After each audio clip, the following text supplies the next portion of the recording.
আসসালামু আলাইকুম গাইস, আপনারা কেমন আছেন? আমি তো আলহামদুলিল্লাহ ভালো আছি। তো এই যে গিলা কলিজা নিয়ে নিয়েছি, রান্না করব। আর এইদিকে কড়াই বসিয়ে তেলটা দিয়ে দিলাম। আর ডালটা আমি আগে রান্না করে নিছি। মেশিনে কাজের প্রচুর চাপ, সেজন্য হচ্ছে অল্প করেই রান্না করব, তাড়াতাড়ি মেশিনে কাজ করতে হবে। সেজন্য ভাবলাম আজকে ডাল রান্না করি আর গিলা কলিজাটা রান্না করি। আর লাগলে রাত্রে ডিম দিয়ে দিব, বাচ্চারা যদি ডিম খেতে চায়। তো রান্নাটা শুরু করে দিই। মশলাগুলো দিয়ে দিব, পেঁয়াজ কুচিটা দিয়ে দিব,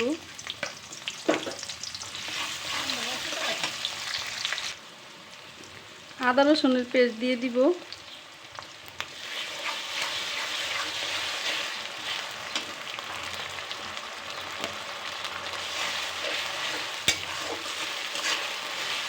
আদা রসুনটা একটু ভাজা ভাজা করে নিব।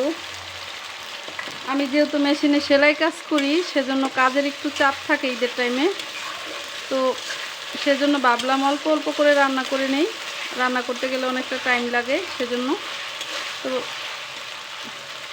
এই যে এখানে আমি সব মশলা একসাথে করে নিয়ে নিচ্ছি, সবগুলো দিয়ে দিব। আর এখানে একটু পানি দিয়ে দিব।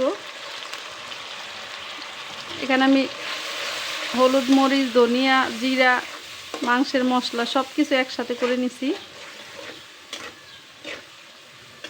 মশলাটা একটু কষিয়ে নেই।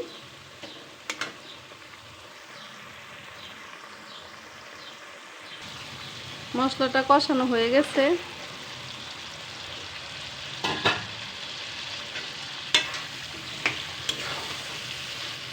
গিলা কলিজাগুলো দিয়ে দিলাম। আজকে আর কলিজাটাকে ভাপালাম না, তাড়াতাড়ি, সেজন্য এইভাবে রান্না করে নিতেছি।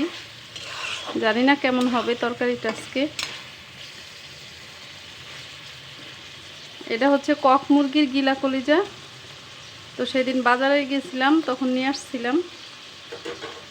এখন ঢাকনা দিয়ে ঢেকে দিব, একটু কষানো হোক।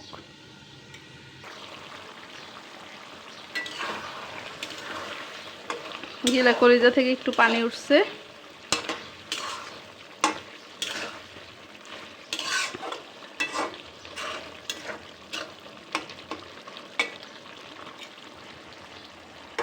আবার একটু ঢাকনা দিয়ে ঢেকে দিব।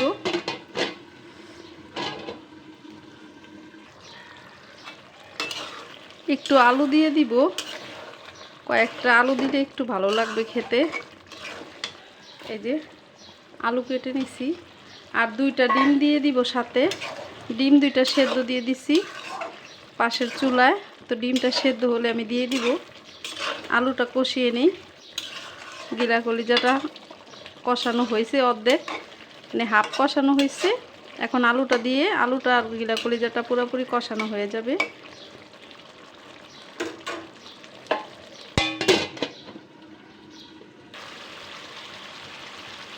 তরকারিটা কষানো হয়ে গেছে। আমি অল্প একটু পানি দিয়ে দিব।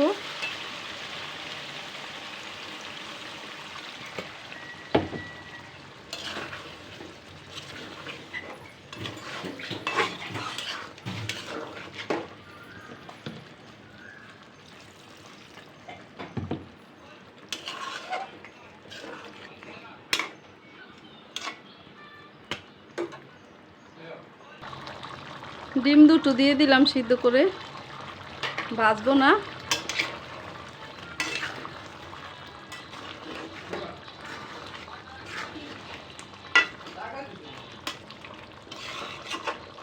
ঝোলটা আর একটু শুকালে নামাবো।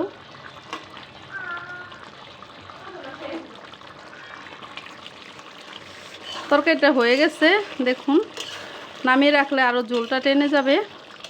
তো আজকে এই পর্যন্তই। ভিডিওটা কেমন লাগলো কমেন্ট করে জানাবেন। ভালো লাগলে ভিডিওটা বেশি করে শেয়ার করে দিবেন, লাইক দিবেন, সাবস্ক্রাইব দিবেন। আর পেজে দেখে থাকলে ফলো দিয়ে, লাইক দিয়ে সাথেই থাকবেন।